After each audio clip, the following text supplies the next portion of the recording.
आपकी प्रतिज्ञा तो पूरी हो गई। 15 दिन में आप बहुत ही अच्छी बहू लेकर आ गई।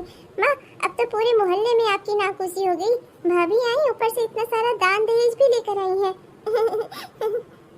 दान दहेज? ये क्या बोल रही हैं? मैंने तो पापा से सख्त मना किया था कि कुछ भी ना दे। तो फिर, और वैसे भी मेरे पापा के पास है ही क्या देने को? क्या दे सकते हैं वो? बहुत देर हो गई है, हर कोई बहू की मुंह दिखाई ही कर रहा है। बहुत देर हो गई है। माँ जी, मैं इसके लिए कुछ खाने पीने के लिए ले आऊँ क्या? मुंह दिखाई की रस्म अब खत्म करते हैं ना माँ जी। कितनी देर हो गई है, दुल्हन कब से बेचारी बैठी हुई है भूखी प्यासी। मैं इसके लिए कुछ खाने पीने का ले आऊँ क्या? हाँ हाँ भाभी, जाओ ले आओ कुछ अच्छा सा। वैसे भी मैं बहुत ज्यादा समय अपनी भाभी के साथ बिताना चाहती हूँ, नई भाभी के साथ। जाओ आप जल्दी से कुछ खाने पीने के लिए ले आओ। अच्छा है, ठीक है। ननद भाभी आपस में बात करो, मैं जरा चलती हूँ। बहुत सारे काम फैल गए हैं शादी के। सब कुछ इतना जल्दी जल्दी में करना पड़ा ना, काफी काम फैल गया है। हेलो भाभी, मैं आपकी ननद हूँ। मेरा नाम ज्योति है। और आपका नाम पापा ने बताया था। आपका नाम राधा है ना? भाभी, मैं ना आपको बहुत मानूंगी। मेरी आप सबसे छोटी और सबसे प्यारी भाभी हो। मुझे आप बहुत अच्छी लगती हो, बहुत सुंदर भी हो आप। बड़ी भाभी से ना आप ज्यादा मतलब मत रखना। वैसे भी देखो, आपके टक्कर में वो बिल्कुल भी है ही नहीं कुछ। कहाँ आप कितनी सुंदर, पतली, लंबी, छरेरी, और कहाँ वो मेरी बड़ी भाभी। आपने देखा ही होगा कैसी हो गई है, गोल मटोल सी। और उन्हें किसी चीज की गुण और किसी चीज की तमीज भी नहीं है। उनसे ना आप दूरी बनाकर ही रखना। आप ना मेरे साथ रहना। मैं आपको ना खूब अच्छे से घूमना फिरना, शॉपिंग करना सब सिखा दूंगी। मुझे ना शॉपिंग करने का बड़ा शौक है। बल्कि मैं तो सोच रही थी जल्दी ही आप अपने यहाँ से कुछ पैसे मंगवा लो और हम लोग वो कार जो आप लेकर। अरे अरे अरे, ये तो पोल खोलने वाली है। अब मुझे कुछ करना पड़ेगा। अब ज्योति, वो देखो ना, तुम्हारा फोन बज रहा है, जाकर देखो ना। मेरा फोन? अच्छा अच्छा, हो सकता है कोई सहेली ने किया हो बधाई देने के लिए। सब मुझसे जल भुन गई है ना मेरे भैया की इतनी अच्छी जगह शादी जो हो गई है। इतना सारा। हाँ हाँ, जाओ जाओ, देखो देखो, इतना सारा और कुछ नहीं। जाओ जाकर अपना फोन देखो, जाओ। हाँ, बाल बाल बच गए। अभी तो ज्योति ने सारा पोल खुलवा दी थी। क्या कह रही थी वो? मेरी कार और ढेर सारा सामान? क्या कह रही थी? मुझे तो कुछ समझ नहीं आ रहा है। क्या कहना चाह रही थी वो कुछ नहीं, शादी में बहुत सारी थकान हो गई है ना, तो वही कह रही थी कार से सामान पहुंचाने को। तुम्हारी कार नहीं, मतलब कि तुम्हारा सारा सामान एक कार में आ जाता। बस यही कह रही थी। ये तो परिवार ही बहुत अजीब है। मुझे तो यहाँ के लोग भी बहुत अजीब लग रहे हैं। कैसे रहूंगी मैं इस घर में? मैंने पापा से मना किया था कि अभी मेरी शादी ना करवाएं, पर बुआ जी ने आकर ना सब गड़बड़ कर दी। बुआ जी ने कहा कि नहीं नहीं, कर लो शादी, बहुत अच्छा लड़का है, सरकारी लड़का है। जैसे मैं जिंदगी में कभी सरकारी नौकरी कर ही नहीं सकती। सरकारी नौकरी का मेरा सपना बेकार, और इनकी सरकारी नौकरी है तो वो बहुत बड़ी चीज हो गई। बताओ तो जरा। मामा दूर के, वे पकाए दूर के, आप खाएं थाली में। चुप हो जा बेटा, चुप हो जा। किस लिए रो रहा है? अरे तू चुप नहीं होगा तो सोएगा नहीं, तो तेरी मम्मी कैसे सोएगी? दिन भर काम करके वैसे ही इतनी थकान लगी है, ऊपर से तू। चुप हो जा बेटा, चुप हो जा। ए, क्या कर रही हो ये? खड़ी होकर रात को 12 बजे बच्चे को चिल्वा रही हो। अभी इतनी अच्छी खासी अच्छी नींद आई थी, पूरी नींद खराब कर दी तुमने। बच्चे को चुप नहीं करा सकती तुम? मैं क्या करूं जी? मैं कौन सा इसे रुला रही हूँ? ये तो खुद ही रो रहा है। मैं तो बस इसे चुप कराने की कोशिश कर रही हूँ। घर में आज शादी का काम ही इतना सारा फैल गया है। माँ जी 12-1 बजे तक मुझसे काम ही करवाती रहती हैं। वहाँ से लौट कर आती हूँ, देखती हूँ तो मुन्ना रोता रहता है। मैं क्या करूँ? आप ही बताइए मुझे। आप थोड़ी देर अगर मुन्ने को संभाल लेते, इसे 10 बजे ही सुला देते, तो अब तक मुन्ना सो चुका होता। हाँ हाँ, अब अमित के पास यही तो एक काम रह गया है, बच्चे सुलाता फिले, बेबी सिटर बन जाए। हाँ नहीं तो। अरे तुम इसकी माँ हो, तुम इसकी देखभाल करो। तुम माँ होकर अपने बच्चे को नहीं संभाल पा रही हो? कैसी माँ हो तुम? एक काम करो, पहले मेरे कमरे से तो चली ही जाओ। जाओ बच्चे को सुला देना, तब आना। जाओ। ये आप कैसी बातें कर रहे हैं? रात के 12 बजे निकलकर कमरे से बाहर टहलूंगी, बच्चा रोएगा, लोग क्या कहेंगे? कहीं माँ जी आ गई या दीदी आ गई, ज्योति दीदी, पिताजी आ गए, मैं किसी को क्या जवाब दूंगी? थोड़ी देर की ही बात है, थोड़ा देर अभी मुन्ने को हिलाऊंगी, घुमाऊंगी, जल्दी ही सो जाएगा। कुछ देर बच्चा रोता है, फिर धीरे धीरे शांत हो जाएगा। कहाँ ना जाओ यहाँ से। अमित कुमार को सुबह उठकर ऑफिस भी जाना होता है। तुम्हारी तरह बेकार आदमी नहीं हूँ मैं, समझी? निकलो यहाँ से, जाओ। चलो बेटा चलो, रो नहीं, चलो। अब जाकर अच्छी नींद आएगी। हे भगवान। राधा, तुमने ये नाइट सूट? हाँ, मुझे वो इतनी अनकंफर्टेबल ड्रेस में नींद नहीं आती। मैंने नाइट सूट पहन लिया है। इसमें भी आप लोगों को कोई दिक्कत है, कोई परेशानी है? और एक बात बता दूं, मुझे यहाँ पर नहीं सोना। मैं अपना जा रही हूँ, रख जाकर सोऊंगी सोफे पर। तुम ऐसा क्यों बोल रही हो? क्या ये शादी तुम्हारी मर्जी से नहीं हुई है? तुम मुझसे शादी नहीं करना चाहती थी? क्या तुम्हें मैं पसंद नहीं था? नहीं, बात वो नहीं है। बात आपको पसंद करने ना पसंद करने की है ही नहीं। मुझे अभी शादी करनी ही नहीं थी। मेरा बिल्कुल भी मन नहीं था। बुआ की जोर जबरदस्ती करने पर पिताजी ने मेरी शादी आपसे करवा दी, क्योंकि आपका रिश्ता उन्हें बहुत अच्छा लगा था। पर मैं अभी इस रिश्ते के लिए तैयार नहीं हूँ। और एक बात, अगर आपको कोई आपत्ति है तो आप मुझे तलाक दे दीजिए, छोड़ दीजिए मुझे भी नहीं रहना। मैं बिल्कुल भी शादी करके अभी शादी के बंधन में बंधना ही नहीं चाहती थी। मेरी कोई गलती नहीं है। मैं इस रिश्ते को नहीं चाहती थी। मेरे पिताजी के जोर जबरदस्ती करने पर मुझे ये शादी करनी पड़ी। अच्छा राधा, ठीक है, तुम धीरे बोलो। तुम इतना जोर से क्यों बोल रही हो? बाहर किसी ने सुन लिया तो क्या बात होगी? वैसे भी यहाँ दीवालों के भी कान होते हैं। ठीक है, समझ गया मैं तुम्हारी बात। तुम्हें अभी शादी नहीं करनी थी, समझ गया मैं। कोई बात नहीं, तुम जैसे रहना चाहती हो इस घर में रह सकती हो, पर खुद को छोड़ने की बात क्यों कर रही हो? आज ही हमारी शादी हुई है और तुम आज ही तलाक की बात कर रही हो। तुम देखो, अगर तुम्हें मैं पसंद नहीं हूँ तब बात अलग है, और नहीं तो मैं चाहता हूँ कि तुम इस रिश्ते को एक मौका दो। ठीक है, तुम जैसे रहना चाहती हो इस घर में रह सकती हो। सोफे पर मैं सो जाता हूँ, तुम बेड पर सो। क्या ये चला भी गया? ये मेरी शर्त इतनी आसानी से कैसे मान गया? इसे तो मुझ पर गुस्सा होना चाहिए था, पर ये तो कुछ बोला ही नहीं। क्या ऐसे भी होता है कोई? नहीं, बिल्कुल नहीं। ये अच्छा इंसान नहीं हो सकता। खैर, जो भी हो, मुझे नहीं रहना इसके साथ तो मतलब नहीं रहना। एक बार मैं जज बन जाऊं तो मैं खुद इसे तलाक दे दूंगी। ये इतनी रात के मेरे कमरे के बाहर किसका बच्चा रो रहा है? चलकर देखना चाहिए। ऐसे तो रात को नींद नहीं आएगी मुझे। पता नहीं किसका बच्चा है। कौन इतना केयरलेस है जो अपने बच्चे को नहीं चुप करा पा रहा है? ये तो सो गया। इससे कुछ कहती, इससे पहले ही ये सो गया। पर चलो कोई बात नहीं, मैं ही चलकर देख लेती हूँ कि किसका बच्चा है और कौन उसे चुप नहीं करा पा रहा है। अरे ये क्या? ये तो भाभी है।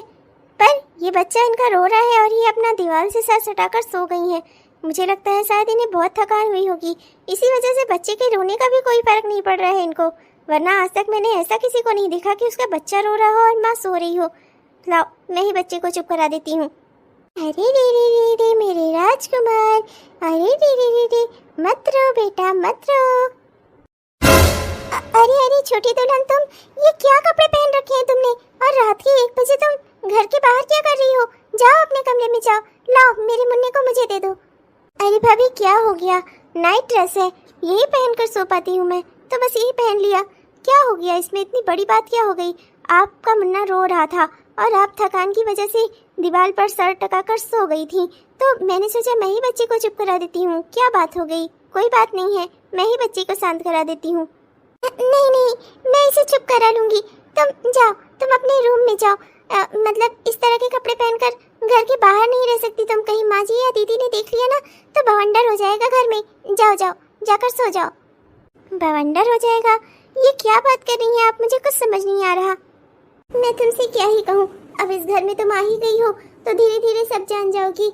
माँ जी का खाना पीना, सोना उठना जागना सब कुछ सिर्फ घड़ी के अनुसार ही चलता है। घड़ी में घंटे की सुई जैसे टन से बोलती है, वैसे ही माँ जी का काम शुरू हो जाता है। इस घर में इंसान नहीं रहते, आर्मी वालों की फौज रहती है, फौज। अभी तो तुम नई नई आई हो, कल से जब तुम रहना शुरू करोगी ना तब तुम्हें पता चलेगा इस घर में लोग कैसे रहते हैं। मेरी तो मजबूरी है कि मैं इस घर में रह रही हूँ। मेरे मायके में कोई है ही नहीं, इसलिए इस घर का सब कुछ, सारे रूल, सारे नियम कायदे कानून सब सह रही हूँ मैं। पर तुम क्यों चली आई शादी करके यहाँ? पहले तुम्हारे माँ बाप को इस घर के बारे में पता तो कर लेना चाहिए था। मोहल्ले का हर इंसान जानता है इस घर के बारे में। और तुम जो ज्योति दीदी को जानती हो ना, ज्योति दीदी जो तुमसे मिली होंगी, सुबह मीठी मीठी बातें कर रही होंगी, वो सब सिर्फ इसलिए क्योंकि तुम्हारे घर से बहुत अच्छे अच्छे सामान आया हुआ है। और अगर वही ना आया हुआ होता तब तुम देखती ज्योति दीदी तुमसे किस तरह से बातें करती। अपना ससुराल छोड़कर वो यहाँ मायके में रह रही हैं। अब तुम्हें पता चलेगा, धीरे धीरे तुम उनके बारे में भी जानोगी कि वो कैसी औरत है। मैं तो तुम्हें ज़्यादा कुछ कह नहीं सकती, अगर किसी ने सुन लिया तो बहुत बड़ी बात हो जाएगी। बाकी अब तुम इस घर में रहोगी ही तो तुम्हें सब पता चलेगा। क्या इस घर की ये गाथा है? तो मैं अपनी पढ़ाई कैसे करूंगी? फिर पिताजी ने, मेरे पिताजी को झूठ क्यों बोला कि मैं इनके साथ इस घर में रहकर पढ़ाई भी कर सकती हूँ। मेरा सपना है जज बनने का, मैं अपना सपना नहीं छोड़ सकती। छोटी भाभी कहाँ जा रही हैं आप? छोटी भाभी, मैं सोच रही थी कि चलिए ना हम कहीं शॉपिंग पर चलते हैं। मेरे भी मेकअप प्रोडक्ट्स सारे खत्म हो गए हैं, कुछ साड़ी कपड़े भी खरीद लेती हूँ। क्या है ना कि इधर दिवाली आने वाली है, नवरात्रि आने वाले हैं, तो अच्छे से कपड़े तो होने ही चाहिए, है ना भाभी? तो चलिए ना मार्केट चलते हैं। एक काम करिए, कम से कम 10,000 रुपए अपने घर से मंगवा लीजिए और चलिए अच्छे से शॉपिंग करके आते हैं। आई एम सॉरी दीदी, मुझे शॉपिंग पर नहीं जाना। मेरा शॉपिंग पर जाने का कोई मूड नहीं है, और वैसे भी मेरे एग्जाम आने वाले हैं और इधर शादी की भागम भाग में मैं कुछ पढ़ाई भी नहीं कर पाई हूँ। मुझे एग्जाम में फेल नहीं होना, इसलिए मैं अपने रूम में पढ़ाई करने जा रही हूँ। ओहो भाभी, अब क्या ही करोगी आप पढ़कर? शादी हो गई आपकी, अच्छी खासी घर गृहस्थी है आपकी, अब इसे संभालो। अब बड़ी भाभी को देख ही रही हो, अपना वो काम कर ले रही है, क्योंकि उनके घर से आपके घर के बराबर दान दहेज नहीं आया है ना, तो इसलिए बड़ी भाभी काम कर ले रही है। तो आप घूमो फिरो, एंजॉय करो जब तक ये सारा समय मिला है। आपको नहीं लगता कि सारी खुशियाँ जिंदगी की शॉपिंग करने में है? मेरा तो भाई शॉपिंग करने का बहुत मन करता है। मेरा तो सपना है कि खूब सारे पैसे हो और खूब शॉपिंग करने को मिले। आई एम सॉरी दीदी, पर मेरा सपना अलग है। मुझे पढ़ लिख कर जज बनना है, अपने पैरों पर खड़े होना है, देश की सेवा करनी है। ओहो, तो मतलब आप मुझे पढ़ाई का ताना मार रही हैं? हाँ, इसीलिए तो मैं माँ को बोलती थी कि बहुत पढ़ी लिखी लड़की मत लेकर आओ, पर 15 दिन के चक्कर में तुम आ गई इस घर में और तुम मुझे आकर सुना रही हो। जान रही होगी ना कि मैंने सिर्फ हाई स्कूल तक की परीक्षा ही पास की है, तो तुम मुझे सुना रही हो कि मैं इंटर भी पास नहीं हूँ, इसलिए पढ़ी लिखी नहीं हूँ, तो मैं बेकार हूँ। और तुम्हें बहुत, तुम्हारे सपने बड़े हैं, बहुत तुम्हारे लिए सब कुछ अजीज है। पढ़ाई लिखाई पढ़ाई लिखाई, अरे क्या कर लोगी पढ़ाई लिखाई करके? करना तो तुम्हें ये चूल्हा चौका ही है ना। बड़ी आई है पढ़ाई लिखाई वाली। अब देखो तुमने ना बहुत गलत काम किया। मैं शॉपिंग पर ले जा रही थी तुम्हें, चुपचाप मेरे साथ चलती तो बात अलग होती, पर तुमने ना मुझे गुस्सा दिला दिया है। अब देखना मैं तुम्हारा क्या करती हूँ। इस घर में तुम्हारा रहना ना दुश्वार कर दिया ना, तब मेरा नाम भी ज्योति नहीं। देखिए दीदी, आप गलत समझ रही हैं। मेरे कहने का वो मतलब नहीं था, मैं सिर्फ आपको अपने सपने के बारे में बता रही थी। आपका इंसल्ट करने का मेरा कोई इरादा नहीं था, और मैं तो जानती भी नहीं कि आप कितनी पढ़ी लिखी हैं। दीदी यकीन मानिए, मेरा इरादा आपको हर्ट करने का बिल्कुल नहीं था। मुझे भी अंग्रेजी आती है, तुम ना ज्यादा अंग्रेजी बोलकर मुझे शर्मिंदा करने की कोशिश मत करो। मैं सब जानती हूँ, मुझे भी इंग्लिश आती है। बड़ी आई है, इंग्लिश में मुझसे गाली दे रही है। अब तो देखो, अब मैं तुम्हारा क्या करती हूँ। तुम अंग्रेजी और पढ़ाई लिखाई के बल पर रहोगी ना, और देखो इस घर में मैं तुम्हें कैसे टिकने देती हूँ। दीदी आप गलत समझ रही हैं। हर्ट करने का मतलब होता है ठेस पहुँचाना। मैं आपको ठेस नहीं पहुँचाना चाहती थी दीदी, मेरी बात का यकीन करिए। अभी तक तुमने ना ज्योति की सिर्फ प्यार देखा है, अब मैं तुम्हें ज्योति की दुश्मनी दिखाऊंगी। अब ये भी मुझसे नाराज होकर चली गई। आखिर मैंने इसे किया ही क्या है? अब ये है ना कि लोगों को कभी कभी उन बातों का भी बुरा लग जाता है जो उन्हें कहीं ही ना गई हो। अब मैं क्या करूं भगवान, इससे ज्यादा सफाई तो मैं किसी को नहीं दे सकती। बहुत सफाई दे ली मैंने, अब इन्हें जो मन करे इनका वो करेंगे। ज्योति बहू, ये मैं क्या सुन रही हूँ? तुम मेरे बेटे के साथ नहीं रहती, तुम अलग बेड पर सोती हो, मेरा बेटा सोफे पर सोता है। अगर तुम्हें ये शादी करने का मन नहीं था तो तुमने की क्यों बर्बाद की मेरे बेटे की जिंदगी? हाँ, ये इस बात का पता इनको कैसे लगा? ये जरूर ज्योति दीदी का काम है। ये हमारे रूम में झांका ताकी करती है, ये तो बहुत गलत बात है। ऐसा इन्हें नहीं करना चाहिए था। अपने भैया भाभी के कमरे में झांक ताक करती हैं ये। छी, कितनी गंदी बात है ये। फोन लगाती हूँ, अभी फोन लगाती हूँ। तुम्हारे तो कोई नाते रिश्तेदार है नहीं, पर तुम्हारी ताई जी और तुम्हारी बुआ है, मैं उन्हीं से बात करती हूँ। तुम्हारे बाप से तो ये बात मैं कह नहीं पाऊंगी, तो तुम्हारी बुआ और तुम्हारी ताई जी से ही करती हूँ। जब तुम्हारी लड़की तैयार ही नहीं थी तो क्या करने उसकी शादी करवा दी मेरे बेटे से? उसकी भी जिंदगी बर्बाद करवा दी इन लोगों ने। किसी को फोन करने की कोई जरूरत नहीं है माँ, आप मेरी बात सुनिए। ये सब की वजह मैं हूँ। माँ, आपको कुछ भी जानना था तो आप मुझसे बात करती, सीधे इस तरह से राधा पर इल्जाम लगाना ये ठीक बात नहीं है। माँ, मैं इस सब का जिम्मेदार हूँ। मैंने ही राधा को बोला है कुछ दिन अलग सोने के लिए। अच्छा बेटा, बहुत अच्छी बात है। यहाँ मैंने तेरी शादी कराई, पोते पोतियों के सपने देख रही हूँ, और तू अपनी बीवी को फरमान सुना दे। बहुत अच्छी बात है बेटा। माँ, ये क्या बात है? कुछ तो कम से कम प्राइवेसी होनी चाहिए इस घर में। इस बात के लिए भी इस घर में तमाशा होगा? अरे माँ, मुझे जुकाम हुआ था, मैंने सोचा कि कुछ दिनों तक राधा मुझसे दूर रहे तो ज़्यादा अच्छा होगा, वरना उससे भी जुकाम हो जाएगा। मैं तो घर के बाहर रहता हूँ, मैं तो संभाल लूंगा अपने आप को, पर राधा तो घर का काम करती है ना, उसे तो पढ़ाई भी अपनी करनी है। दो चीज़ें इकट्ठा संभाल रही है वो, तो इसलिए मैं नहीं चाहता था कि उसकी तबीयत खराब हो, इसीलिए मैंने उसे ऐसा बोला। चलो राधा, यहाँ से बहुत हो गया। माँ, मैं एक बात आपको अच्छे से समझा दूं। भैया के लक्षण ना अच्छे नहीं है। भाभी वैसे भी बहुत सुंदर है। हमने सोचा था कि रईस खानदान से लड़की आएगी तो वो बस ठीक ठाक ही रहेगी, पर भाभी वाकई में सुंदर है। आप तो जानती हो माँ, सुंदर लड़कियों के पीछे लड़के लट्टू हो जाते हैं, और हमारा भाई तो पहले से ही सीधा है। ऊपर से ये लड़की मेरे भाई को अपने इशारों पर नचा रही है।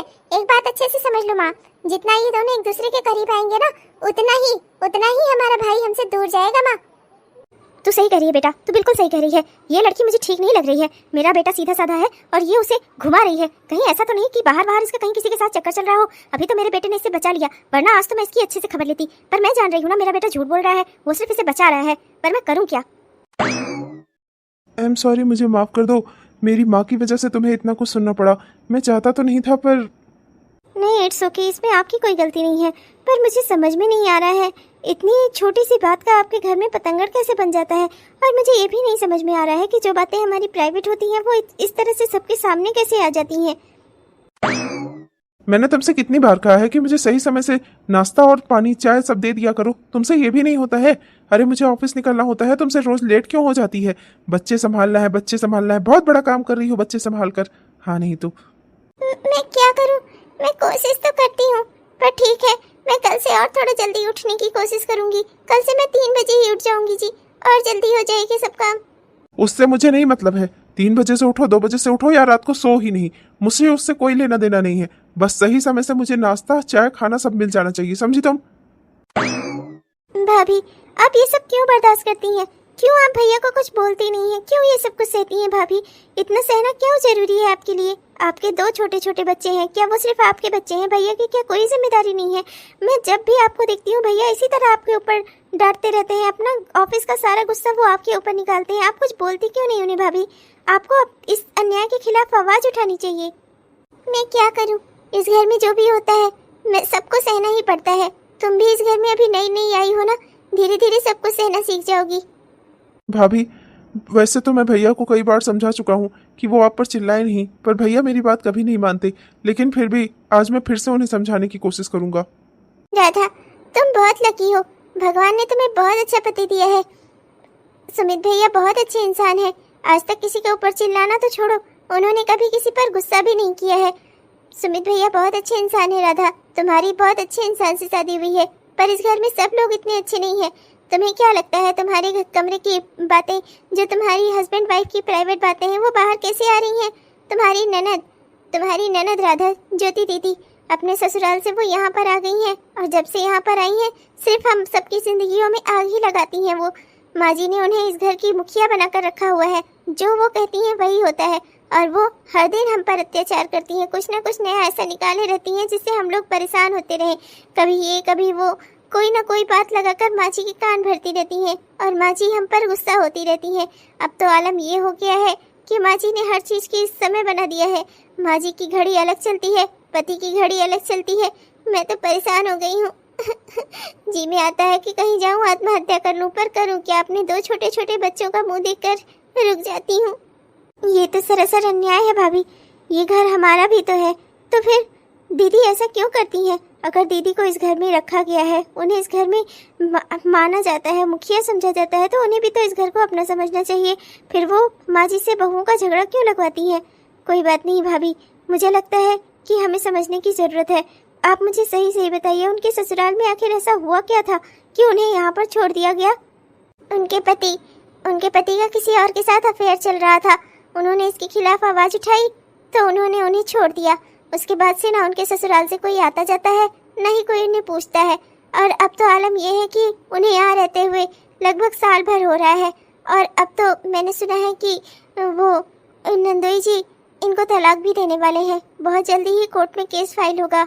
एक दिन कोई उनके मोहल्ले से आया था, वो बता रहा था कि उन्होंने अपने बेटे के लिए कोई दूसरी लड़की देख रखी है। क्या? ये तो बहुत बुरा हुआ है इनके साथ। तभी मुझे लगता है कि ये थोड़ी चिड़चिड़ी सी हो गई हैं, पर हमें असली कारण का पता लगाना होगा। मैं इस तरह से हार नहीं मान सकती। मुझे एक बार दीदी के ससुराल वालों से मिलना ही होगा। पागल मत बनो, माँ जी को पता चल गया ना तो वो तुम्हारी खटिया खड़ी कर देंगी। बाकी जैसी तुम्हारी इच्छा, जो जी में आए करो। मैं तो कुछ ज़्यादा तुम्हें कह नहीं सकती, बस यही कहूँगी इस घर में हो तो जो हो रहा है जैसे होने दो बस। ऐसे कैसे? मुझे पता करना ही होगा कि आखिर ज्योति दीदी की ज़िंदगी में ऐसा हुआ क्या था। उनके हस्बैंड का किसके साथ अफेयर चल रहा था? भाभी, ये सब सरासर झूठ है। ज्योति बिल्कुल झूठ कह रही है। ऐसा कुछ नहीं हुआ था। वो हमेशा किराए के घर में रहते रहते हमेशा मुझे ताने मारा करती थी। फिर मैंने ही सोचा कि उसके लिए एक अच्छा सा घर ले लेता हूँ, और बस उस घर की तलाश में मैं एक ब्रोकर से मिला और घर की सब बात फिक्स हो रही थी। पर भाभी, वो ब्रोकर एक लड़की थी, उसका नाम शिवानी था। मैं उसी से बातें करता था। बस उसको गलतफहमी हो गई ज्योति को। मैंने ऐसा कुछ नहीं किया था भाभी, ऐसी कोई बात नहीं थी। तो मतलब मुझे लगता है शायद ज्योति दीदी को गलतफहमी हो गई है। मुझे ये बात माँ जी को बतानी होगी। मैं सच कह रहा हूँ ज्योति, मैं तुम्हें बहुत पसंद करता हूँ। मेरी पत्नी हो तुम, मैं अपना घर क्यों तोड़ूंगा? मुझे सब कुछ ठीक था, मेरे साथ तुम रहती थी, मुझे बहुत अच्छा लगता था। मैं भला दूसरी जगह अफेयर क्यों चलाऊंगा? तुम्हें गलतफहमी हुई है। वो एक ब्रोकर थी जो हमें हमारा घर दिला रही थी। तुम्हारा सपना था ना अपने घर में रहना। मैं तुम्हारा सपना साकार करने के लिए उस ब्रोकर से मिला था और हमारा घर फिक्स भी हो गया है। तुम्हें लगता था कि मैं शिवानी से बात करता हूँ, शिवानी मेरी गर्लफ्रेंड है, पर वो नहीं है। वो मेरी सिर्फ एक ब्रोकर है जो मुझे एक अच्छा घर दिला रही थी। नहीं, तुम झूठ बोल रहे हो, ऐसा नहीं हो सकता। मैं सच बोल रहा हूँ, और मैंने वो घर भी खरीद लिया है। वो घर तुम्हारे नाम पर खरीदा है। तुम एक बार चलकर देखोगी तो मैं तुम्हें उस लड़की से भी मिलवा दूंगा, वो ब्रोकर से जिसने हमें वो घर दिलाया है। तुम्हारा घर, तुम्हारा अपना घर। अब तुम किराए के घर में नहीं रहोगी, तुम अपने घर में रहोगी। क्या सच में ऐसी बात थी? मुझे तो कुछ पता ही नहीं था। मैंने बेकार में ही आप पर शंका की और अपना ही घर तोड़ लिया। मुझे माफ कर दीजिए, मुझसे गलती हो गई। मुझे आप पर ऐसे शक नहीं करना चाहिए था। हाँ बेटा, बिना पूरी बात जाने किसी पर भी शंका करना गलत बात होती है। देख, तूने अपनी क्या हालत बना ली। साल भर से जमाई बाबू से अलग रह रही थी। कितना तो खुद को परेशान किया तूने, और हम भी कितना परेशान हुए। चलो, अब अंत भला तो सब भला। भला हो भगवान का जो हमारी छोटी बहू इतनी समझदार आई जिसने मेरी बेटी का घर बसा दिया। थैंक यू सो मच भाभी, आपने मेरा घर बसा दिया। मैंने आपके साथ जो भी गलत व्यवहार किया उसके लिए आप मुझे प्लीज माफ कर दीजिएगा, हो सके तो। नहीं नहीं दीदी, मुझे आपकी किसी बात का बिल्कुल भी बुरा नहीं लगा। आप बिल्कुल ऐसा मत सोचिए, मैं तो बल्कि खुश हूँ आपके लिए। आज मेरी बेटी विदा हो गई। दुख बहुत हो रहा है मुझे, बहुत आंसू आ रहे हैं, पर आंसू भी है खुशी के कि मेरी बेटी का परिवार बच गया। पर खुशी की बात बाद में, पहले मैं तुझसे जरा हिसाब किताब तो कर लूं। आज ऑफिस से एक आदमी आया था बैंक से, और वो बोल रहा था कि मेरे बेटे सुमित ने कार खरीदने के लिए लोन लिया है और बहुत सारे सामान भी खरीदे हैं अपनी सैलरी से। यहाँ तक कि उसका बैंक अकाउंट तक खाली हो गया है। पता करने पर पता चला कि फ्रिज, कूलर, टीवी वगैरह सब कुछ मेरे बेटे ने खरीदा है। तो मतलब कि तुम्हारे घर वालों ने उसे कुछ नहीं दिया है। वाह बहू, तुमने अच्छा बेवकूफ बनाया हम लोगों को। शांत हो जाओ भगवान, इसमें बच्चों की कोई गलती नहीं है। ये सब मेरी करतूत है। मैंने ही सुमित से कहा था ऐसा करने को। तुम सुमित की शादी ही नहीं होने देती राधा से कभी, और राधा बहुत अच्छी लड़की है। देख लो, आज इसने ही तुम्हारी बेटी का घर बसाया, और देख लो मेरा फैसला कभी गलत नहीं साबित हुआ। पर उस समय मैं तुमसे कहता तो तुम मेरी बात मानती ही ना, इसलिए मुझे सुमित से कहकर झूठे झूठे से सारे दहेज के सामान खरीदवाने पड़े। सुमित ने अपने पैसों से सारे सामान खरीदे और नाम लगाया कि बहू के घर से आए हैं। बहू ये अगर जान जाती तो वो कभी ये बात ना मानती, इसलिए मैंने सुमित को मना किया था कि वो बहू को भी ये बात ना पता चलने दे, और इसीलिए तुम्हें किसी ने सच नहीं बताया। देखो भाग्यवान, इसमें तुम्हारा कुछ नहीं गया है। मैंने तुम्हारे हिस्से का पैसे कहीं नहीं खर्च किए हैं। अगर मुझे ऐसा करना होता तो मैं अपने पैसों से खरीदता, लेकिन घर गृहस्थी का सामान सुमित को ही खरीदना चाहिए, क्योंकि सुमित की ही गृहस्थी बसनी थी ना। इसलिए मैंने अपने बेटे को जिम्मेदार बनाया है। मेरा बेटा अपने खुद के पैरों पर खड़ा है। वो इस लायक है कि अपने घर की गृहस्थी और अपने घर का सामान जुटा सके, अपनी पत्नी को खिला सके। समझी भाग्यवान? इसलिए अब ये बेकार की दहेज वाली बात करना छोड़ ही दो। हाँ बिल्कुल सही कह रहे हैं जी, मुझे भी दहेज की कोई लालच नहीं है। अब मुझे अपने फैसले पर बल्कि पछतावा हो रहा है। काश मैंने दहेज ना मांगा होता तो आप लोगों को ये सब करने की जरूरत न पड़ती। मुझे राधा दिल से स्वीकार है। मैं राधा को अपनी बहू मानती हूँ, क्योंकि राधा की वजह से ही आज मेरी बेटी का घर बसा है। एक माँ के लिए इससे बड़ा तोहफा कोई नहीं हो सकता। जो दहेज तूने मुझे दिया है ना बहू, वो शायद ही कोई बहू अपनी सास को दे सके। थैंक यू सो मच सासू माँ। अरे भाभी, कहाँ जा रही हैं आप? जा रही हूँ जल्दी से, 6 बजने वाले हैं। जल्दी से चाय बना देती हूँ। 6 बजे तक माँ जी को चाय चाहिए होती है, और 6:15 बजे तक बंटी के पापा को। रुक जाइए दीदी, ये जिंदगी है, कोई आर्मी कैंप का ऑफिस नहीं जहाँ घड़ी के हिसाब से सब काम होने हैं। ऐसे काम तो वहाँ पर भी नहीं होते। ये तो हमारा घर है। एक दिन किसी को देर सवेर तो हो ही सकती है। घड़ी से अब इस घर में कोई काम नहीं होगा भाभी। अब हम सब इस घर में खुशी के साथ मिलजुल कर एक दूसरे के साथ रहेंगे। कोई काम घड़ी देखकर नहीं होगा भाभी, चाहे वो माँ जी का हो और चाहे वो जेठ जी का हो। हाँ बहू, छोटी बहू बिल्कुल सही कह रही है। तुम लोग भी मेरी बहुएं हो। जो काम मैं अपनी बेटी के साथ ना होने दूं, वो काम मैं अपनी बहुओं के साथ क्यों होने दूंगी। इसलिए अगर मेरी बेटी को उसके ससुराल वाले घड़ी के हिसाब से चलाएंगे तो मुझे बहुत दुख होगा, और मैं वो दुख अपनी बहुओं को भी नहीं दे सकती। इसलिए तुम लोग इस घर में आजाद हो। ये घर तुम दोनों का है। बस इस घर में सारे काम अपने मन से कर सकती हो, जैसे चाहो वैसे आजादी से जी सकती हो। इसे अपना घर समझोगी तभी तो इस घर को संवारोगी। सुलक्षणा, ये क्या है? 6 बजने को आई, अभी तक चाय नहीं चढ़ाई तुमने। कितने बजे चाय बनाकर देने का इरादा है तुम्हारा? और वो बच्चा मुन्ना इतना रो क्यों रहा है? और बंटी का होमवर्क हुआ कि नहीं? तुम कुछ देखती क्यों नहीं हो? घर की कोई जिम्मेदारी उठाती क्यों नहीं हो? एक मिनट बेटा, एक मिनट। अगर ये कोई जिम्मेदारी नहीं उठाती ना तो कल से तू ही सारी जिम्मेदारियां उठा ले। क्या है ना कि इसके मायके से फोन आया था, इसकी माँ ने बुलाया है। मैं तो इसे कल वहाँ भेज रही हूँ और सोच रही थी कि वहाँ पर कुछ काम है इसे। इसके घर में इसके भाई की शादी तय हो गई है तो वहाँ पर इसे कुछ काम रहेगा, तो इसलिए दोनों बच्चों को तू संभाल लेना। क्या क्या कह रही हैं आप माँ? मेरा ऑफिस रहता है, ऑफिस से थका हारा आऊंगा, मैं बच्चे संभालूंगा। माँ बेटा, तेरी ड्यूटी तो सिर्फ 9 बजे से 5 बजे तक ही रहती है ऑफिस में, वो भी तो कुर्सी पर बैठकर आराम से करता है। और मेरी बड़ी बहू पूरा घर संभालती है, पूरे घर में दौड़ती है बेचारी, और तब पर भी इसे क्या मिलता है? तेरा जरा सा प्यार और तेरी जरा सी इज्जत भी नहीं मिलती इसे। बेटा, बच्चे तो तुम्हारे भी है ना, तो बच्चों की जिम्मेदारी भी तो तुम्हारी ही हुई ना। देखो बेटा, वो बच्चे बड़े होकर अगर इसे माँ कहेंगे तो तुम्हें भी तो पापा कहेंगे। तुम भी तो कुछ बने हो ना, तो फिर तुम्हारा भी तो कोई हक हिस्सा बनता है, तुम्हारी भी तो कोई जिम्मेदारी बनती है बच्चों को संभालने की। क्या सिर्फ बहू की ही सारी जिम्मेदारी है? बहू अगर माँ बनी है तो तुम भी तो पिता बने हो, पिता की क्या कोई जिम्मेदारी नहीं होती? क्या मैंने तुम लोगों को ऐसे ही पाला है? मैं तुम लोगों को स्कूल लेकर जाता था, स्कूल के लिए तैयार करता था, तो अब मुझे भी तुम्हारी माँ को यही बोलना चाहिए था कि अपने बच्चों को चुप करा लो, अपने बच्चों को स्कूल लेकर जाओ। भैया, रिश्ते में पति पत्नी दोनों बराबर होते हैं।